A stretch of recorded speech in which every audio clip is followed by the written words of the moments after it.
You are listening to Draw 4 Podcast. Good tidings, and thanks for joining us.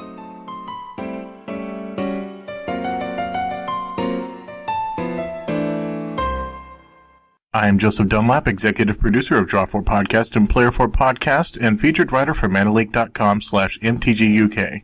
I am Zac Elsik. I am a competitor in the Magic the Gathering scene. I love playing Modern, and also an L1 judge. And I'm Ian, also known as Dix. I mostly play semi-casually, but you can see me most frequently on the chat rooms of a lot of Twitch streams for Magic the Gathering. And what is your role in those chat rooms? I am a moderator in a large number of popular Magic streams. And what is the name of your stream? Well, my stream is just, it's just, the channel name is Dix, D-I-X, but I usually do drafting, occasionally some modern stuff as well. Hashtag Dix Drafts. Yes, indeed. Well, let's jump into it then. Both of you were at Grand Prix Pittsburgh. How was the event? Well, we're about a week or two out from it, and everyone's talked about it, but it was, from, I guess, my side of it being a more casual, like, I don't really go hit a lot of Grand Prix up. I've only ever been to 3, Pittsburgh being my 3rd. It was just way, way off the mark from where Grand Prix San Antonio last year and Grand Prix Vegas were in terms of quality-wise. I don't know about you, Zach. I had a lot of fun at it. The event was huge. So many people showed up, and they didn't even have enough spots for everybody. And I love any tournament that has Modern in it, especially one with, 2,500 people. So I was very excited walking into it and had a lot of fun meeting and talking with people. I had a great time at Pittsburgh. It was just more of, I kind of expected not to maybe make day 2, but when I actually was at the point where I could have, X3'd out, none of the side events were firing. So I was like, I'm just going to keep rolling in the main event because there was no point in going to side events. And funnily enough, as soon as the next round started, that's when all the side events started firing off. So I was just like, oh well. I'm mostly playing Fect, so I didn't do a whole lot of testing outside of just the stuff I've been playing with it forever. I mean, there's not really much you can do to change that deck up outside of like 3 cards. I played the Protean Hulk deck instead of my namesake Lantern, and I ran into some pretty bad odds. I started with 2 buys, thanks to the grinder that I played on Friday. Managed to go 5-0 in that, so the deck is pretty solid, but the first opponent that I actually had to play against was playing Jund. He ended up making day 2, and I think he almost top 8'd. I can't remember exactly, but one game I drew all of my combo pieces, but none of my discard outlets. And then the next game, he drew about 3 discard spells and the graveyard removal scavenging ooze and just beat me in. And then my next round opponent was Tron, which got on camera. And he had a lot of relics. There were just relics every game and a surprise surgical the next. And I kind of just died, went 0-2 straight away and didn't end up making day 2 with my deck. But not sure how I feel about it. I still love the deck. I mean, it's great. I'll play it in any tournament and do really well with it. Just sometimes you'll run up against stuff that's just really bad. But, I mean, that's any Modern deck you decide to play with. Oh, yeah. Sometimes luck is like, nope, you're not going to make day 2. Or you get to play against Hate Bears 3 times in a row. Just random stuff. Oh, dear God. Yeah, we'll get to Hate Bears. Zach, I actually saw that deck before you took it to the Grand Prix. I've been following a few people on YouTube that typically upload videos about Lantern Control, because we're bad people. And the worst. One of them was putting up videos about Hulk, and I was like, what is Hulk? And so I watched the video and I went, oh. And then I saw that you were running it, and I was like, oh, okay, I can see this. Yep, it's pretty sweet. It's more consistent and more resilient than people give credit to it. They think that since it's a creature-based combo, it's pretty easy to disrupt. But I think it's the most, solid thing you can do in Modern in terms of, I've developed this combo, can you deal with it? And the answer is pretty much always no. Now, there's so few things that exist that stop it once it starts going. Except when you play Hate Bears 3 times. Right. So you'd say it's probably easier than the Grishol brand to be more consistent than that one? I think so. And it's probably a bit easier to pilot because you don't have to splice on the Arcane, right? I went 3 and 4. Like I said, I went 2 and 3, and then I just played out the rest of it, 2 more games after that, because like I aforementioned, side events weren't firing. I had some absolutely terrible luck to start off 0-2. When you mull to 4, mull to 6, mull to 5 in game 1 or round 1, and then keep a sketch 7 and then mull to 4, it's kind of hard to do halfway decent. But I could have actually stolen one of those games out if I just top decked to become immense on my infect deck. But yeah, it was all right. I actually the round that knocked me out was round 5, and I went up against the literal worst matchup in Modern for infect in Malaria and Company. Just basically, let me just chord. Oh, you're playing infect, and I chord up the one card that hates your deck, and you're down. Yeah, I was just like, as soon as I saw like Obzon and then a Birds of Paradise, I was just like, oh crap, I knew exactly what he was on. But yeah, I also went up against a teamer that teamer prowess deck that that Chapin played a couple months ago, and I was rather unimpressed at it. Like, I'd been looking at it, I was like, oh, this deck looks really cool, and then I played up against it, and it just felt like it was missing something, but I couldn't put my finger on what it was. And I had a really good opponent in an affinity player who's actually Tom Martell's girlfriend, Mary. Really nice round ahead there, round 4. Unfortunately, she Blood Moon. Dear God, that card. Game 2, she stuck a turn 2 Blood Moon, and then Game 3, she stuck a turn 2 Blood Moon and a turn 3 Blood Moon on me. I was just like, I still powered through and won that one. And I had a salty mono Bluetron player. I comboed off against, or basically comboed off against. Actually, no, it wasn't him. It was the Crixus Control opponent I had in my last round. I comboed off on him on turn 3, and he's like, turn 3 format, blah blah blah. And then he just locked me out the next 2 games. And I'm like, you're on Crixus Control. Like, you either get your good draw or you're gonna just fold to my combo. It was fun.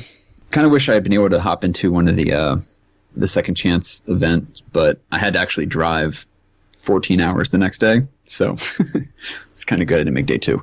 What state are you in currently? I'm currently stationed at Fort Hood in Texas. I was actually home. I was home on leave around the Philly area, and was starting to drive back home off of leave. So it should happen. Pittsburgh timed out nicely for it. That was my understanding, that you just so happened to be in the neighborhood for that. Yeah, I was supposed to hang out with some friends in Tennessee that weekend, but their kid got the flu. So, well, let's talk about the top 8 for Grand Prix Pittsburgh then, because it certainly is interesting, and it was only, September that people were calling Modern the Wild Wild West format, because things were shaking up so much.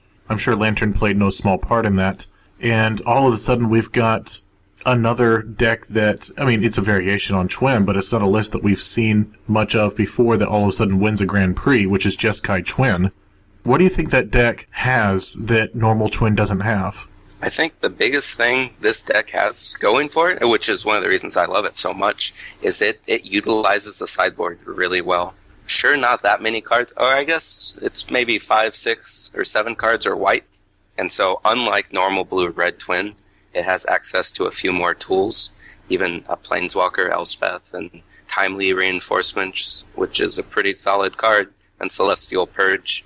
And the reason why I think this is such a big deal is because sideboard games are more than 50% of the games you're going to play in a tournament. And so having access to all of these tools to kind of take out these weak pieces of your main board and just make it stronger for games 2 and 3, which is just going to make your deck consistent. That's a very good argument. It is 50% or more of the games that you play is sideboarded in. Your first game is always going to be the weakest. Or strongest, depending on how linear your deck is. Yeah. I guess if you're Ian. Yeah. Well, even then, like, I know I'll take out, at least in game 1 anyway, or after game 1, I'll take out a bunch of, like, I'm running the version with 2 Seerent Visions in the main. So, depending on, like, the deck I'm up against, I'll usually board those and the Ataxian Probes out sometimes. Wild Defiance usually comes out as well if I need to go faster. Or, like, Affinity, I sided it out because I just wanted to get it in the hate. I feel like the Affinity is just a race with, in fact, it's like, okay, who can kill me? Who can kill first in turn, like, 4? But, I mean, looking at the sideboard for this one for Jeskai, or American Twin, whatever you want to call it, looks really sweet. Like, it's a lot of one-ofs, but, I mean, they're all really spicy one-ofs. Like the, one-of Engineer Explosives, the Keranos if you want to go the control-y route with Elspeth. Not the Knight Errant, the Sun's Champion version is just like, all right. Okay. Get in there, Theros Elspeth. What's up? I think that's a good point. All of those one-ofs, it gives you a lot of flex room. And one of the connections that I make with sideboards that have a lot of one-ofs is that they also tend to play Snapcaster Mage, because Snapcaster just kind of doubles those up. You draw that Purge against Jund, or the Wear and Tear against Affinity, and now you get 2 uses out of it, because that's how your deck is designed. And so your sideboard becomes so much stronger. 2 uses out of Wear and Tear is almost like 4 uses. Oh, yeah. Cool. That just seems really good. Well, let's move on to the rest of the top 4, because there was 2 affinity lists, sure. But Hate Bears. Hello, Hate Bears. And now it's got green in it. I do love me some Hate Bears. Yeah, I was just looking at Hate Bears a few months ago thinking, if my wife were to play Modern, what would she like? She used to play Kithkin when it was standard. I was like, Hate Bears seems like fun. And I was like, it's just too bad that it's such a fringe deck and not really played by anybody. Nope, green-white Hate Bears makes top 4. It just seems like a really solid list, too. Throwing in Liege because you're playing green-white. Yeah, I guess Liege is more of just kind of like that Lord that fits there, and it helps you against Jund. But I think the strength of the green that he was looking to utilize here, and I could be completely wrong because I haven't played this green list, is you get access to turn 1 Noble Hierarch. Because a lot of the Hate Bears are, 2-drops. And Hierarch just does double duty, and that it makes your bears 3/3s, or bigger, because Exalted, and lets you just cast Smiters. He's got 4 Smiters just sitting there, uncounterable. And then it's like, well, I've got green, I might as well play Scavenging Ooze. Yep. That's one of my favorite, or best design cards, in my opinion. I love that card. And then you had to face off with it. Tell us how you really feel. Then we go to the rest of the top 8. There's 2 just normal blue-red twin lists that didn't make it to the top 4. And then Crixus Control with Mom and Pop Nalar. Mom and Pop stop their shop. I love this Crixus Control list. I had the pleasure of playing against Jerry T at OKC, Oklahoma, and he was playing pretty much the same list, and it just has so much value. It's kind of like Jund, but if you were playing the good blue cards instead. And Jace is just as good as Snapcaster. I love it. Yeah, like I mentioned, I actually faced off against. It wasn't exactly this guy, but it was basically the same kind of list. Crixus Control with Pia and Kara. Once, he stuck hit late game, and he just started rattling off those Thopters into my guys. I just couldn't keep a board state. It just seems a lot like when Lantern is able to stick an Aether Grid. It's just once you stick that, then the game's pretty much over. Oh, and speaking of Jace, I got emblemed against. Oh! that was pretty gross, because he just started casting his 1 mana, he's like, Lightning Bolt, Serum Visions, and I'm like, he's just like mill 5, Snapcaster mill 5. I'm like, oh my god. It was the worst feeling. He milled me out. Snapcaster is mill 10. Yeah. It was gross. But I loved it. I was just like, you do you, man. Have fun. There was one more deck in the top 8 that just seemed to come out of nowhere, which was an IDscape Shift deck that was running Primeval Titan, Commune with Lava, and Relic of Progenitus in main deck. And then it won with either Valakut or Primeval Titan, or maybe even both, but it was running 4 of Scape Shift. Can't figure out why it wants to run a Relic of Progenitus, but I see everything else. It's a pretty streamlined, linear, green-red Scape Shift, where it doesn't want to durdle, it just wants to get to what it wants to do, Titan or Scape Shift, and then do it. With the Relic, I can kind of see maybe wanting to hate out some of the potential delve cards in the format, that still exist, but maybe it's just there for a cantrip. That's what I was thinking. It might just be there as a cantrip, and also just because there are those decks out there like Zac's that you want to have graveyard hate. We'll have to have him on and ask him, because it seems like an interesting choice. He did make top 8, so there's something to it. Yep. Yeah. Any other takes on the Grand Prix Pittsburgh meta before we move on to the lightning round? No. I saw a healthy, decent, but I kind of expected to see some Tron lists, a bunch of, the Affinity and Combo and Burn showing up. Yeah, what is up with that? Where's the Burn? Where's the Tron? Where's the Combo? I remember there was a discussion. Stuck in the lower brackets. Yeah, stuck in day 1. I'm not literally, but still. Actually, the day 2 metagame information, while we're on the subject, before I, get distracted, Twin was 12% of the field for day 2. Affinity was 10%. Jund was just under 9%. Then we had Zoo, Tron, Abzan Company, all the stuff that didn't make it to top 8. And then all other, interestingly enough, comprised almost 20% of the field.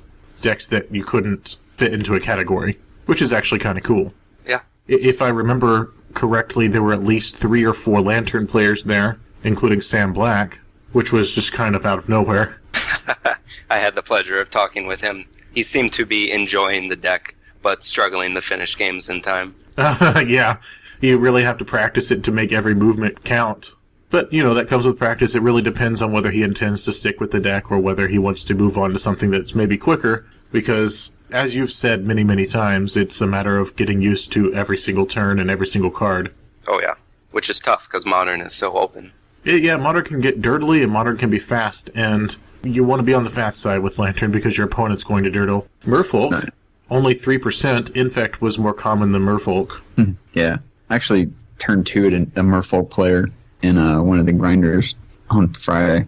Guy had just a lonely island out there. I was just like, oh, here I go.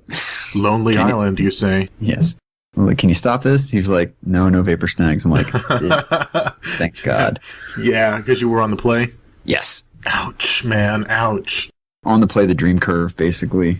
Turn 1 elf, and turn 2 stick the land. Double Might of Old Crosa and Mutagenic Growth for the win. Man, that's brutal. Mm-hmm.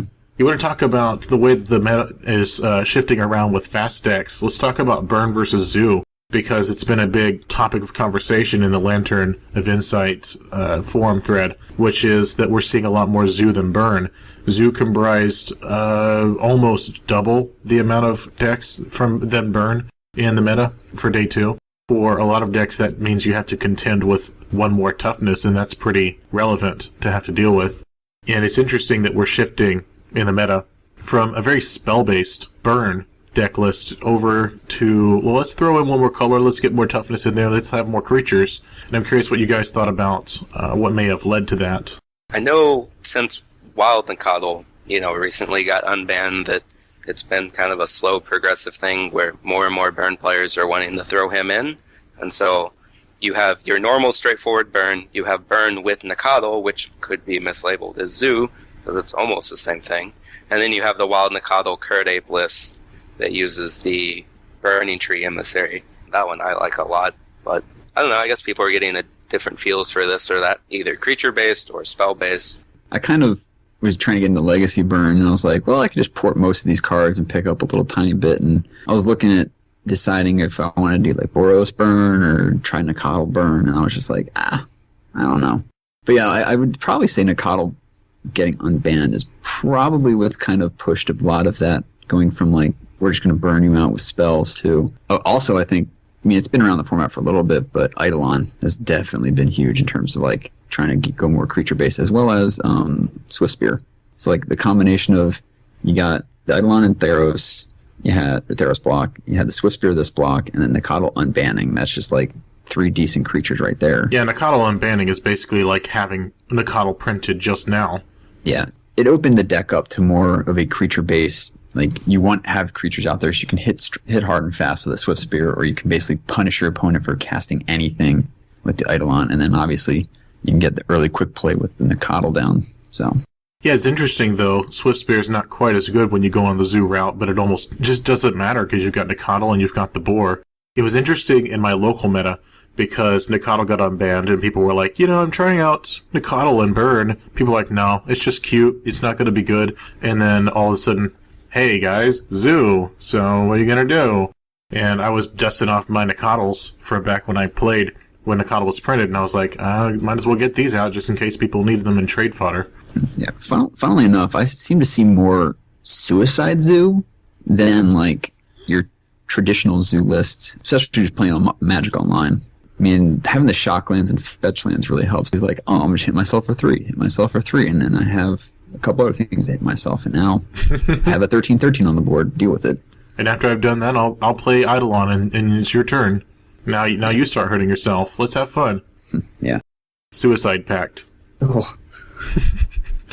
So, Zach, there was something you had said that you wanted to, discuss for a little bit, which is just the strengths of the meta and the weaknesses of those strengths, and maybe you could do a little bit of a primer just for a little bit about how to beat those things. What do you see as the biggest threat in Modern right now? I think any deck that presents a pretty quick and straightforward linear plan, those are the big decks. Sure, you can have other decks, the more control-y ones, the ones that are taking advantage of a lot of synergies.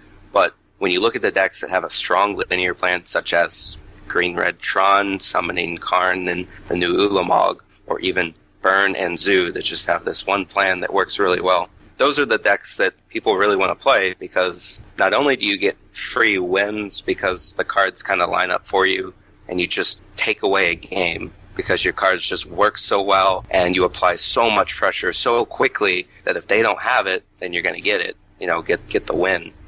Especially with Affinity. Affinity can just get there a lot, and that's why so many people like it. I think that's kind of where the meta is, and a lot of people are kind of bouncing around trying a few other decks like Amulet Bloom, which has a huge linear plan that just works a lot, and it frustrates a lot of people because of how strong it is, And these type of decks are going to remain popular because Modern just has a lot of powerful cards. And if you want to play something that's not the norm, that's not one of these type of decks, and you're going to have to do a lot of research so that whatever you come up with can answer all of these decks' linear plans. That way you just have the tools at your disposal. What are your thoughts, Dix? I really can't disagree with much of what Zach's saying. Like, kind of touching base on what he was saying earlier, sideboards are huge. Like, you can't plan for everything, but having a good grasp of what's out there and knowing that you're going to get some of these linear combo decks out there, it's like, okay, which combo decks am I going to expect this week? Or that, 1 week you could be expecting a bunch of, Affinity or something like that, or you could be expecting a bunch of people to play Bloom. So it's like, am I going to water down my own deck that, I could have a sideboard that is it going to be a hate sideboard, or is it going to be one that benefits me against these matchups to help protect against it? So like I said, I play linear combo deck. Like, if they can stop my combo and stall me out or kill one of my early creatures and I just happen to be tapped out or lack protection, I'm hosed. So. Okay, very good words. Now it's time, as we move towards the end of the episode, let's have the lightning round. And the lightning round question is, what is the most interesting deck that you played against or saw in action at GP Pittsburgh? And before you answer, I'm going to bring up a few decks that Channel Fireball featured that didn't make top 8. But were still interesting. There was Blue-Black Fairies with Snapcaster Mage and Tassiger. There was Jund with Mom and Pop's Doctor Shop and all the removal you could ever want. And then finally Living Twin, which in my eyes is, hey guys, you know what decks are fun? Living In and Splitter Twin. But I just can't decide. Ooh, I know what I'll do. So for you guys, what was the most interesting deck that you saw or played against? Well, for me, I don't know. I'd been kind of toying around with that Obzon company list and going up against my Infect deck. I just didn't want to see it. And it was a kind of interesting list to go against. But seeing Fairies come back was kind of fun. Not even going to lie. Like, it's like you haven't seen around. I don't know how strong it is. I saw on Twitter someone talking about like how it just doesn't seem all that powerful like it was back in the day. But, it's just great seeing some older deck come back and pop up and actually top 16 it. I was talking to Ashley Knox, who's a fellow writer for Mana Leak, just like before we were recording. And he was saying, Fairies looks interesting, but its weakness is that all its good cards are for one block. And all the other decks have this wealth of cards to pull from, so it's kind of limited in that way. Yes, you could win in a 7-turn clock with Bitter Blossom, but sometimes that's not enough, because it does get hit by Abrupt Decay. What about you, Zach? I'm gonna say 2, because one of them's really deep. But the first one I want to talk about, which is kind of known, was the Time Walk deck. I got to watch Eli play that day 2 a bit, and his take on Time Walk was pretty sweet, and that the idea is to just take all the turns with the deck, playing a lot of Time Warp effects. And he was main decking Spreading Seas, which is pretty neat, instead of Remand, just to buy a lot of time. And he didn't play Elixir of Immortality. He just wanted to win with Thassa and Part the Water Rail, a new card from Battle for Zendikar. And it worked out really well for him. So I thought that was cool. I didn't get to play against it, but I got to watch him play. The deck that I did play against was in the Grinder on that Friday, which he did play in the GP, but I didn't get to see him around. He was playing Utopia Sprawls, Birds of Paradise. He had Legos to mark the colors for Utopia Sprawl. That way you knew what was being named. He had one of all of the shocks that produce green mana, and he had Glittering Wishes. And I don't know if you can figure out what he's playing yet, but it was a really sweet deck because it was essentially the Kiki Chord deck without Chord of Calling. And he was playing the new card Bring to Light. Because when you're playing with Utopia Sprawls and Birds of Paradise, it's pretty easy to just cast Bring to Light, even on turn 3, with all 5 colors of mana. And then you go get either Restoration Angel or Kiki-Jiki, because they're both creatures, and you just combo off. He was also playing with like the Seaver Exarchs, and I thought it was a really sweet concept, especially with Glittering Wish, because Glittering Wish can get Bring to Light. It seemed pretty consistent. I don't know how well he ended up doing or what he played against, but I really liked the idea of it because it was kind of a unique all-in plan on Bring to Light with a lot of copies of Bring to Light. I forgot all about that, like the extra turns deck. I know it actually got some camera time at the hands of Gerard Fabiano at the end of day one, so that was kind of cool. I've forgotten all about that. That would definitely make my list.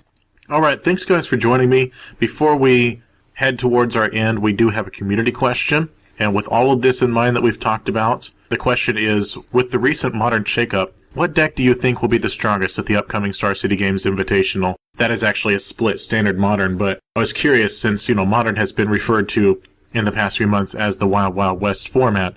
With the recent shakeup, what do you guys think is the strongest at the upcoming Invitational? Now, everyone listening to this has the opportunity to comment and tell us what they think, but also I'm going to let Zach and Ian weigh in on that.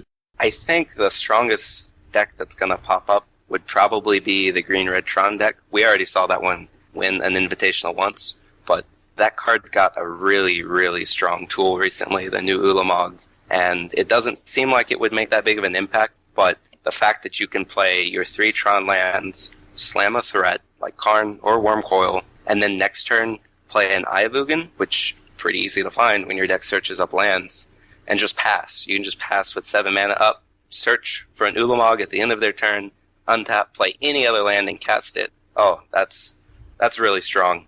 And I think that deck is really consistent.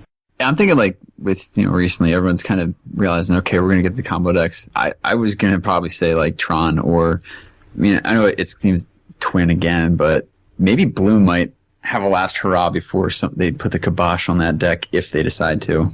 The kibosh. I'm Are you off not a fan of Bloom? Oh no, I like Bloom. I'm just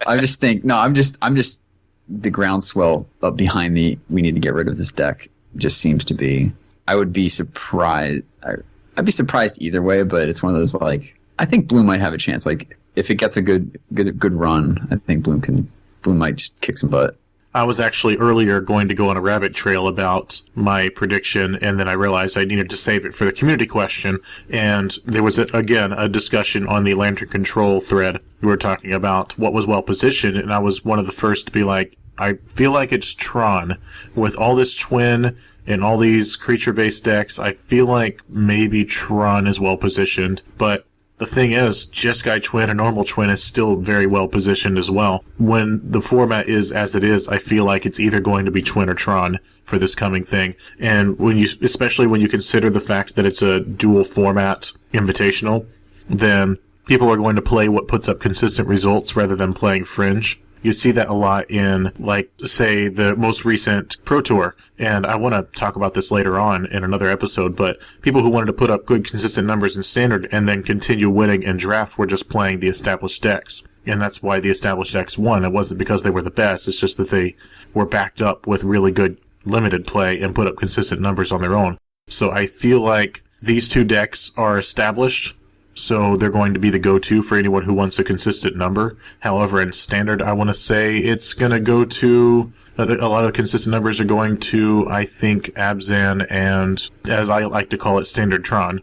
Oh, the Mono Green Ramp deck? Oh, it's so good. Oh, man, that one's great. Yeah, I was going to say something like the let's play Modern and Standard kind of deck with the ramp. Or I've been seeing the groundswell for tokens coming back, so... who knows? We might see a tokens deck put up some decent numbers. Well, it's all very exciting, and I look forward to talking about that later on.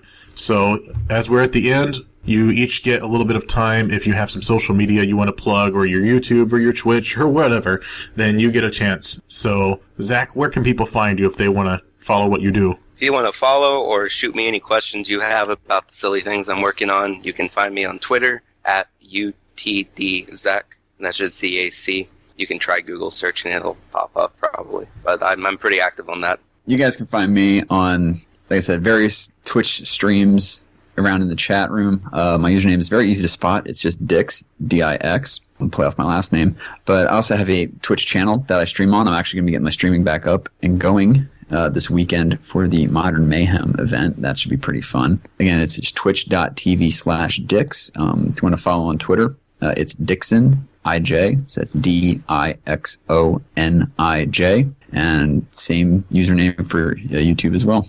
And then I hope, as I've said before, I hope everyone knows where to find me as the executive producer of Draw4. But if you live under a rock, then you can find me on Twitter at Joseph_Dunlap. I'm always posting in the Magic the Gathering global group on Facebook. And I guess now is a good time to plug my YouTube channel as well. You can find me on YouTube. Just look for J Dunlap MTG. I have a lot of videos of Lantern and Standard Tron and a few videos with my son because he's hilarious. You can also find Draw4 Podcast on Player4 Podcast's YouTube channel because it's under the umbrella, youtube.com/c/Player4Podcast. You can find us on SoundCloud, Draw-4-Podcast. Twitter and Facebook, just type in Twitter or Facebook /Player4Podcast. You can email us at player4podcast@gmail.com, and we will answer as quickly as possible. And if you do not currently know that we are on iTunes, now you do. You can find us on iTunes. Go search for us because it's awesome. This has been Draw4 Podcast. Until next time, we wish you good fortune, and may you draw well.